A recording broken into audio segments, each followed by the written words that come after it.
हमारे YouTube channel compass education में।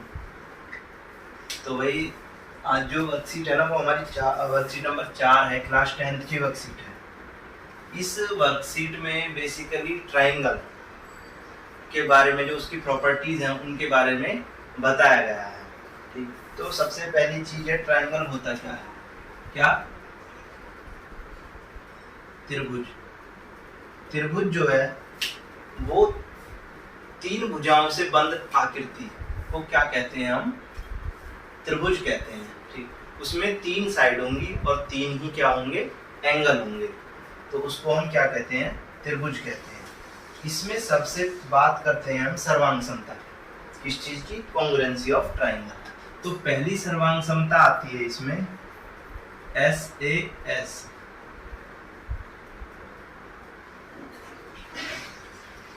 सर्वांग समता।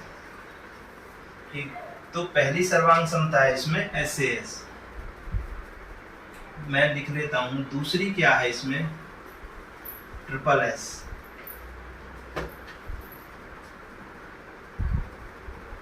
और तीसरी है, यहां पर लिख लेता हूं, ASA।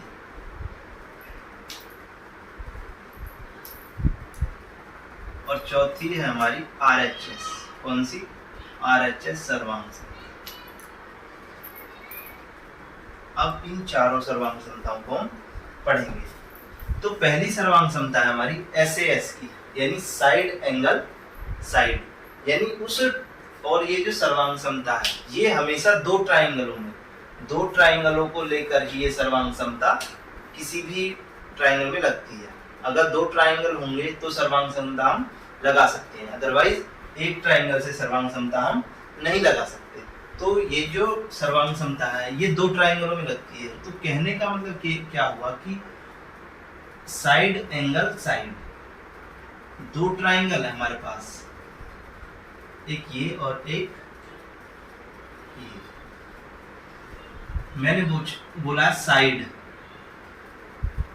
एंगल और साइड, यानी कहने का मतलब क्या हुआ कि साइड, एक साइड कोई भी, और यानी सॉरी दो साइड और उनके बीच का एक एंगल, दो साइड और उनके बीच का एक एंगल।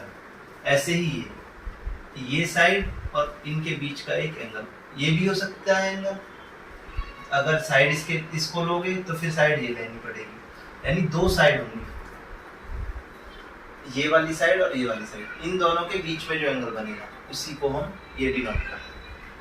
तो ये हमारी हुई SAS। दूसरी आती है साइड साइड साइड। इसमें क्या है, तीनों जो है ना साइड पर ही बेस है, ये साइड ये साइड ये साइड, ये साइड ये साइड ये साइड। अगर इस ट्राइंगल की और इस ट्राइंगल की साइड, यानी अगर इसकी रेशियो ये ले रहे हो तो इसका भी रेशियो लेना पड़ेगा, इसका लोगे तो इसमें, यानी दोनों ट्राइंगल में हमको देखनी पड़ेगी सर्वांग समता।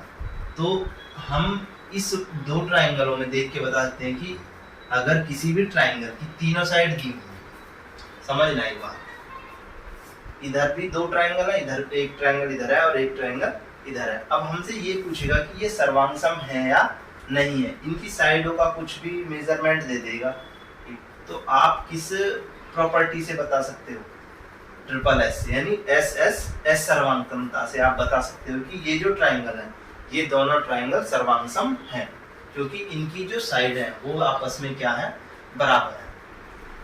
तीसरी आती है हमारी एंगल साइड एंगल, यानी दो तो एंगल होंगे और एक उनके बीच की एक साइड होगी, जिस भी साइड पर वो एंगल बने होंगे। देखो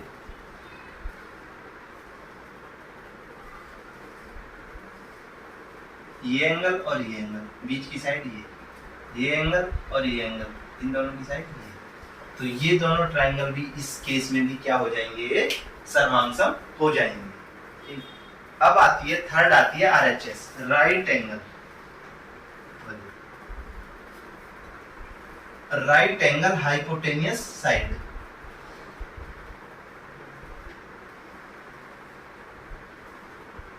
कर्ण, इसको क्या बोलते हैं? कर्ण। कर्ण जो होती है ना वो सबसे बड़ी भुजा होती है किसी भी समकोण त्रिभुज में। किसी भी समकोण त्रिभुज में जो कर्ण होती है वो सबसे बड़ी साइड होती है। ठीक, तो अगर हम कर्ण लेंगे तो इसके साथ ये वाली साइड लोगे तो इसके साथ भी एक साइड लेनी पड़ेगी, यानी कोई सी भी साइड ले सकते हो, उसकी एक साइड इसकी भी एक साइड।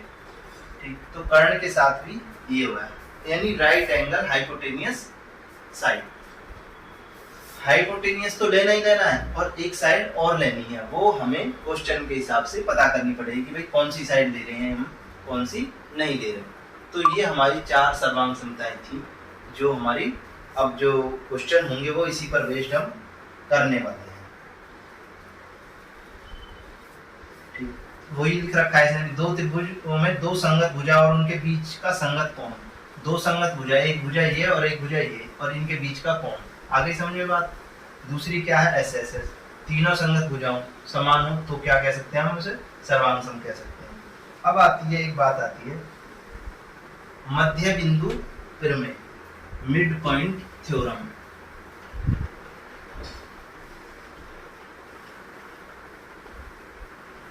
मध्य बिंदु प्रमेय, मध्य बिंदु प्रमेय क्या है भाई? देखो, ये कोई त्रिभुज है, ये ए है, ये बी है और ये सी है। AC का मिड पॉइंट और AB का मिड पॉइंट,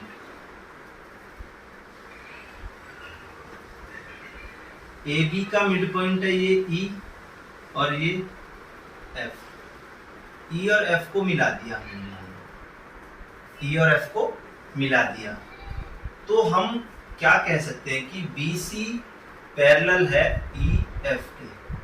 यही कहती है हमारी मिड पॉइंट थ्योरम। या कहने का मतलब क्या है कि अगर मैं इसको A से B तक की दूरी अगर 2 है तो ये ऊपर वाली एक बचेगी और नीचे वाली भी क्या बचेगी, एक बचेगी। ठीक, अब आते हैं हम माध्यिका की तरफ। देखो, माध्यिका क्या है?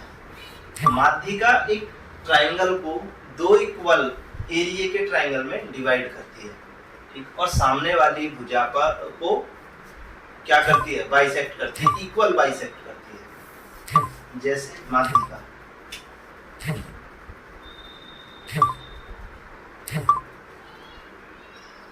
क्या है माध्यिका?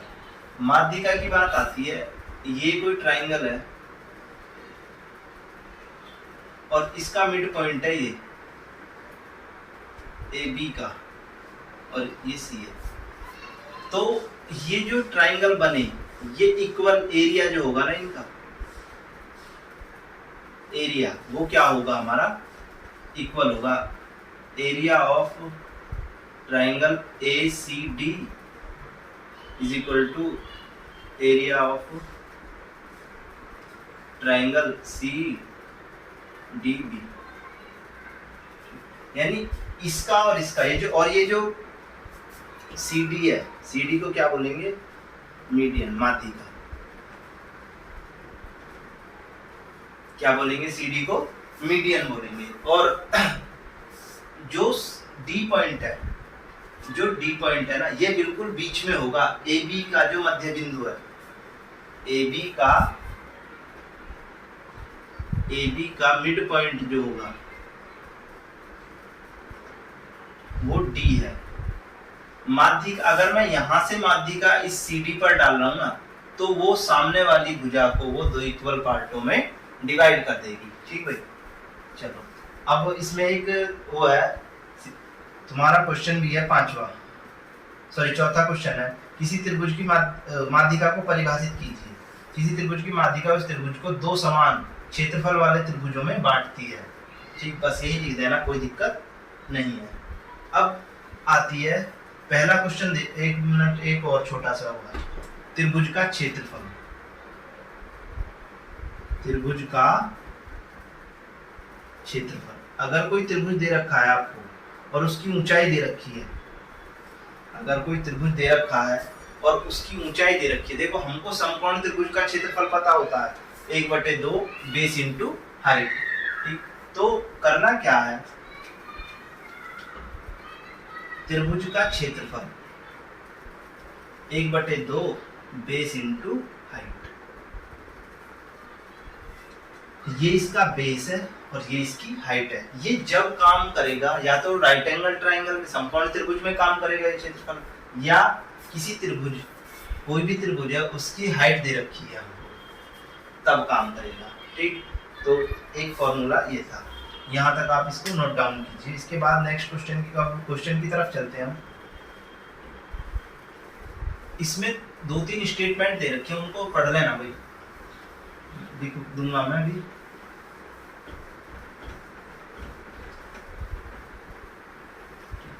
तो स्टेटमेंट क्या है, पहली है दो आकृति सर्वांग सम है यदि उनका आकार और माप समान है।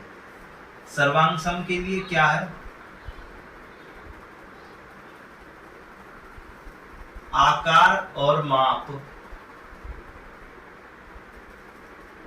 क्या होगा, समान है, तो वो क्या कहलाएंगे, सर्वांग सम कहलाएंगे। किसी त्रिभुज के समान कोणों की सम्मुख भुजाएं समान होती हैं, क्या है, समान कोणों की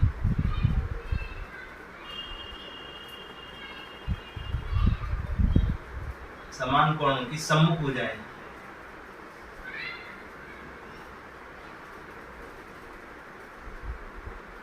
समान होती है। ठीक, तीसरा है किसी त्रिभुज के समान भुजाओं के सम्मुख कोण समान होते हैं। देखो ये उसका उल्टा है, समान भुजाओं के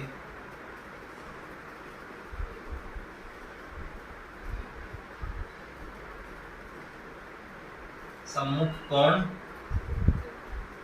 समान होते हैं। ठीक, तो ये थे हमारी 3 स्टेटमेंट।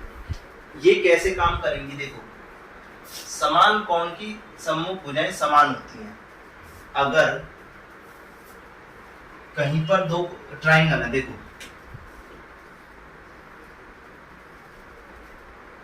सुनना भाई, ये 4 है 5 है, ये एंगल हमको दे रखा है 45 डिग्री और एक ट्राइंगल है हमारा ये 5 है और ये हमारा 45 दे दिया।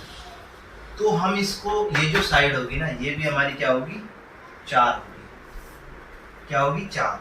अच्छा, अब इसी का उल्टा, ये यहाँ 45 दे दिया, तो ये भी कितना होगा, 45 ही होगा।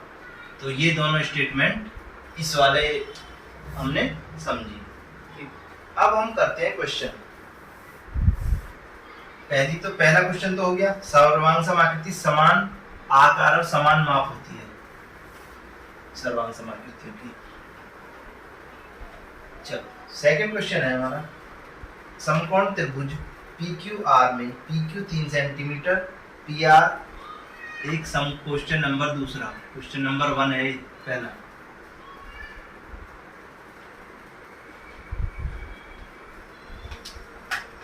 त्रिभुज PQR में PQ 3 सेंटीमीटर है। चलो भाई देखो, इसमें PR दे रखा है, PR 5 सेंटीमीटर। जो सबसे बड़ी साइड होगी वो क्या होगा, हमारा कर्ण होगा। तो कर्ण मैंने यहाँ कर दिया। तो हमें दर्शाना है PQ का स्क्वायर प्लस QR का स्क्वायर बराबर PR का स्क्वायर। तो देखो सबसे बड़ी साइड कर्ण हो गई, तो हमें यहाँ रखना है, कुछ नहीं करना, 3 का स्क्वायर प्लस के 4 का स्क्वायर बराबर 5 का स्क्वायर। 3 तिया 9 प्लस 4 चौक 16 बराबर 25, तो 25 बराबर 25। ठीक, आगे अब चलते हैं थर्ड क्वेश्चन की तरफ। आसान क्वेश्चन है थर्ड, यही देख लो भाई, छोड़ो। क्वेश्चन नंबर 3,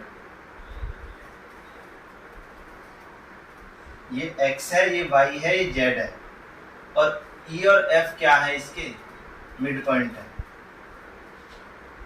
और ई एफ पैरेलल है वाई जेड के और एक्स जेड बराबर 7 सेंटीमीटर, एक्स जेड यानी यहाँ से ये पूरी कितनी है 7 सेंटीमीटर है, तो आधी ऊपर बढ़ गई और हमसे पूछा है एक्स एफ बताओ क्या होगा। एक्स एफ देखो भाई ये एक्स से जेड तक 7 है और एक्स एफ पूछा है तो कितनी हो जाएगी 7/2 यानी 3.5 सेंटीमीटर। ठीक, तो इस तरीके से हमारी ये जो वर्कशीट है नंबर 4 ये भी हमारी खत्म होती है। ठीक भाई, अब इसके बाद अगर जिसने अभी तक चैनल को सब्सक्राइब नहीं किया है वो तो सब्सक्राइब कर ले और वीडियो को लाइक करे भाई। अगर कोई प्रॉब्लम है तो कमेंट सेक्शन में हमसे पूछ सकता है।